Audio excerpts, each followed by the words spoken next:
What is Air Handling Unit (AHU) in HVAC system? AHU is a device used to regulate and circulate air as part of a heating, ventilating, and air conditioning system. It's essentially the heart of your HVAC system, pumping air much like the heart pumps blood through the body.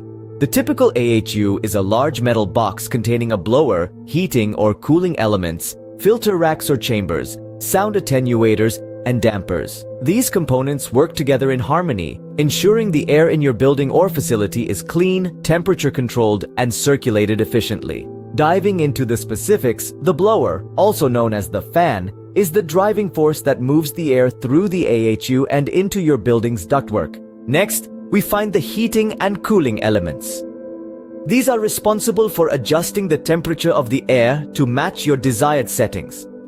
In the winter, the heating element warms the air before it's circulated.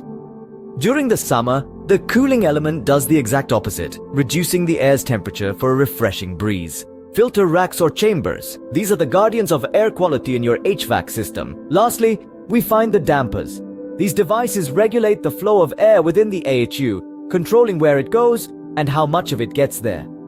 They're like the traffic cops of your HVAC system, directing airflow to ensure it reaches all areas of your building evenly and efficiently.